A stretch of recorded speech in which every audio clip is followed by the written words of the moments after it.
ये कहानी है किंतन सरास्वत की। किंतन एक 12 साल का हंसता मुस्कुराता बच्चा जो छठी में पढ़ता था। कैसे बुलिंग और मेडिकल नेग्लिजेंस की वजह से वो अपनी जान खो बैठता है।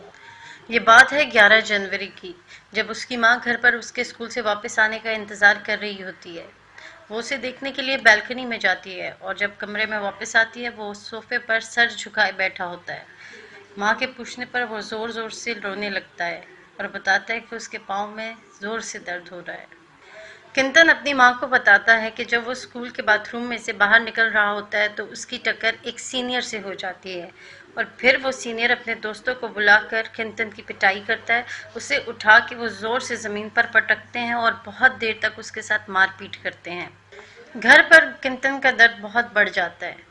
11 जनवरी के दिन उसके माँ बाप उसे करीबी सरकारी अस्पताल ले जाते हैं, जहाँ डॉक्टर मौजूद नहीं होते, वो छुट्टी पर होते हैं और बाकी जो स्टाफ मौजूद होता है वो उस वक्त उसे पेन किलर देकर और किंतन को घर वापस भेज देते हैं और 3 दिन के बाद आने का कहते हैं।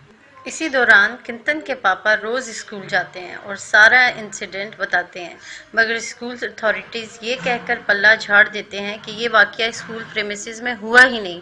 मेरे बच्चे की डेथ को पिछले 10 दिन हो चुके हैं। मैं 10 दिनों से लगातार सिर्फ न्याय की मांग कर रहा हूँ। स्कूल में किंतन के दोस्त किंतन के पापा को बताते हैं कि किंतन को बाथरूम के पास सीनियर लड़कों ने मारा और ये मारपीट की बात किंतन के क्लास फेलोज किंतन के पापा को बताते हैं। दूसरी तरफ किंतन का दर्द हद से बढ़ने लगता है तो एक बार फिर उसे उसके पेरेंट्स प्राइवेट हॉस्पिटल लेकर जाते हैं। वहाँ दोबारा किंतन का चेकअप होता है और उसे मेडिसिन वगैरह देकर डॉक्टर घर भेज देते हैं।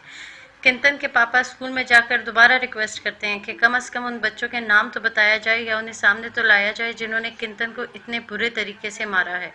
किंतन के पापा के बार बार बोलने के बावजूद भी स्कूल अथॉरिटीज़ यही कहती हैं कि उनको इस किस्से के बारे में, इस इंसिडेंट के बारे में कोई भी नॉलेज नहीं है। अब बात आती है 20 जनवरी की। 9 दिन बाद दर्द में तड़पते उस बच्चे की, जो वो फिर उस दर्द से बेहाल होकर रोता है। फिर उसकी हिम्मत टूट जाती है। दोबारा उसे उसके मम्मी पापा अपनी आंखों के तारे, अपने जिगर के टुकड़े को लेकर वापस उसी सरकारी अस्पताल जाते हैं।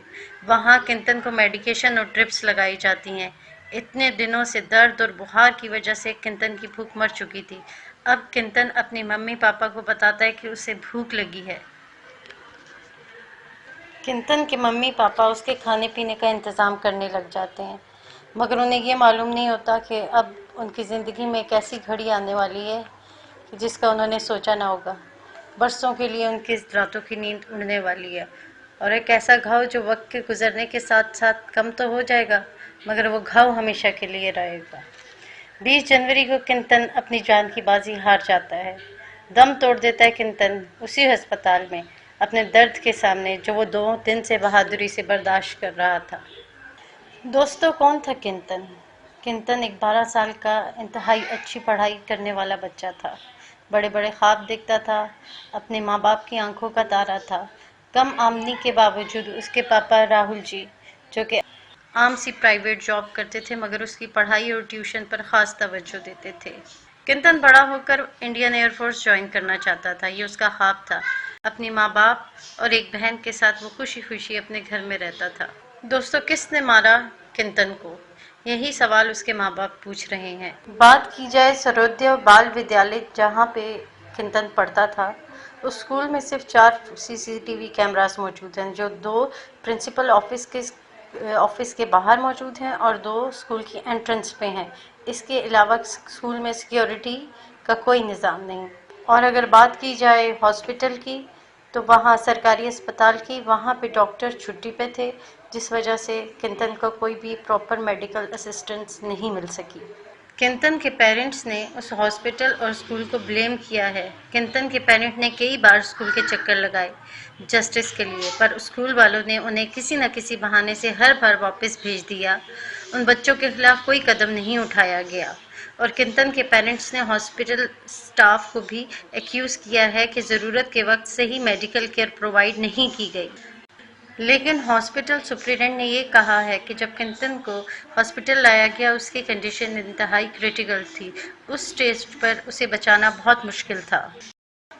किंतन के parents are still fighting for justice. अभी तक उस केस पर कोई न्यू इन्फॉर्मेशन या कार्रवाई नहीं हुई। कॉलेज और यूनिवर्सिटी रैगिंग पर तो सब बात करते हैं, पर स्कूल बुलिंग को सीरियसली नहीं लिया जाता। Parents need to be more involve in their kids life.